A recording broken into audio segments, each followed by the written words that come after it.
Alright, it's time for part 2 of the ball joint and wheel bearing hub assembly job. This is on the passenger side. Very cool. I found over in all these broken down cars laying around a 1 3/4 inch socket like this. Now I already had the adapter, so I don't have to use the big castle I don't have to use the big adjustable wrench anymore, because this thing will actually fit, which is incredible. Really lucky. I'm glad I found this thing. Well, it seems like every time I do one of these jobs involving wheel bearings, I always have to go find things to make the job easier. Like last time, a couple years ago, I found a railroad spike and I used it as a chisel. Here I found this big metal rod. I'm going to use it as a cheater bar to get that castle nut off. Here's our front axle, the long side of it. This side is going way smoother than the other side so far. I expect to finish this side with daylight to spare. As long as the knuckle pops off, I think we're home free at this point. Wheel bearing came out with the power steering easier than the other side did. Let me show you the wheel bearing. This is a Duralast wheel bearing. It's 75,000 miles. It's in pretty much great shape. I'm going to keep this one as a spare. These wheel bearings aren't really well regarded. These AutoZone brand stuff, Duralast. But these are apparently made by Timken, I heard somewhere. So this could be just as good as the ones I'm putting on the truck. But they've got like a 2-star review on AutoZone.com for these wheel bearings. But this one held up pretty well at 75,000 miles. There's our knuckle. Unlike the other side, this time it wasn't really seized up. A couple whacks of the hammer took it off. Once again, lower ball joints. That's a really old non-greasable lower ball joint. And the Moog upper is actually decently solid. Moves up and down, that's normal. Spins, normal. Side to side movement, just a little bit. Probably with a tire on it would be worse, But this tire, if you look at this tire, it's got some inner tread wear a little bit faster than the other tires. So, could have something to do with either ball joints or wheel bearing. In any event, it's all getting replaced. Sorry for the bad light, once again. Here's a closer look at our ball joint press. A really nice one. That may be the part number right there, I'm not sure. But here it is. Used it yesterday. It was great. It also comes with a booklet, and you can see here what the numbers are. But the booklet tells you which cups to use for the upper and lower ball joint, whether to use them for removal or installation. So that's very helpful. If you follow that, you can't mess up your ball joints. You can't use the wrong cups, and it saves you some hassle. So read those and choose the right pieces. Alright, here's our other parts. We've got our old unknown mileage, probably over 200,000 miles, could even be 300 some thousand on this non-greasable lower ball joint. This one was by far the hardest ball joint to get out. It was actually quite explosive when it finally gave way. Yes, that one took me a half hour to get out, by far the longest. Here's a Moog upper ball joint, and this one actually barely has any play in it at all. This is probably the best ball joint out of all 4, and 125,000 miles for that one.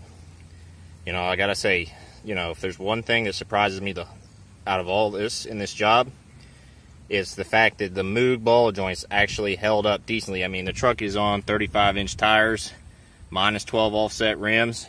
That's not a friendly ball joint combo. And here's these Moogs, and they've taken a lot of heat for their quality lately. But it looks like I've had decent luck with them, at least for the upper ball joints. The tie rod end, this is a Moog. This guy, just like the other side, wobbly.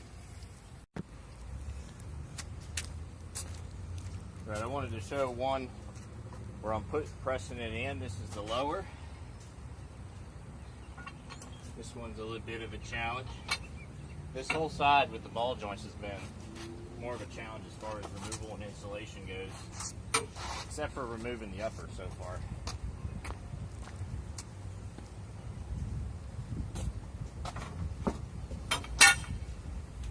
So that's how I'm going about this. And it's a little over halfway in.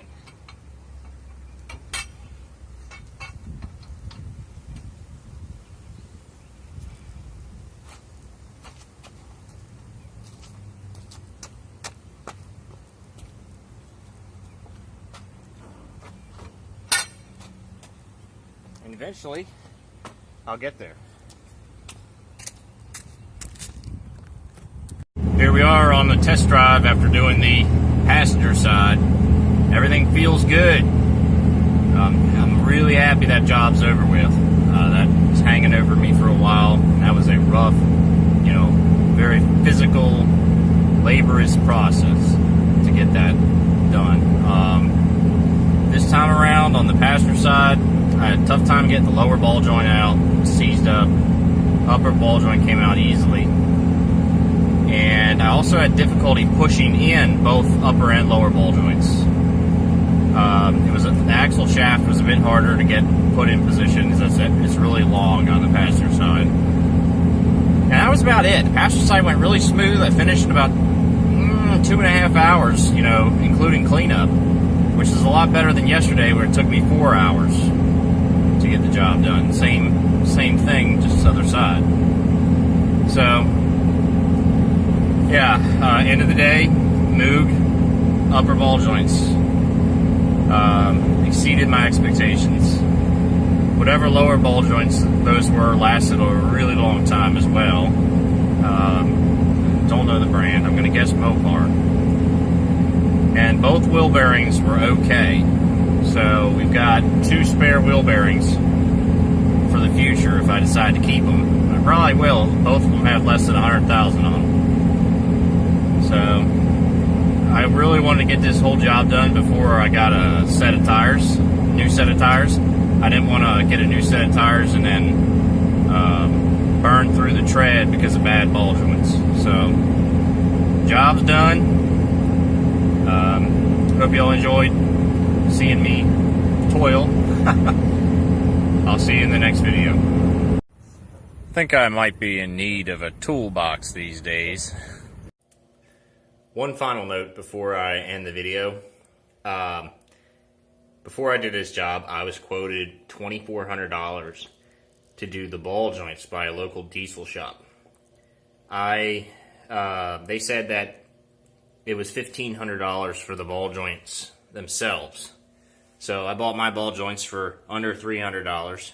I installed them myself for free. I also installed 2 new wheel bearings. I got all those extra tools, the ball joint press and the anti-seize and the pickle fork and snap ring remover.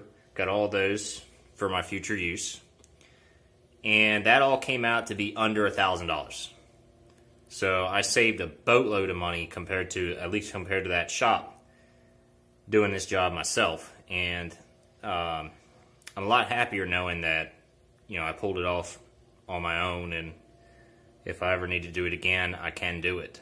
So, yeah, that's definitely worth something too. So, with that said, have a good one, everyone.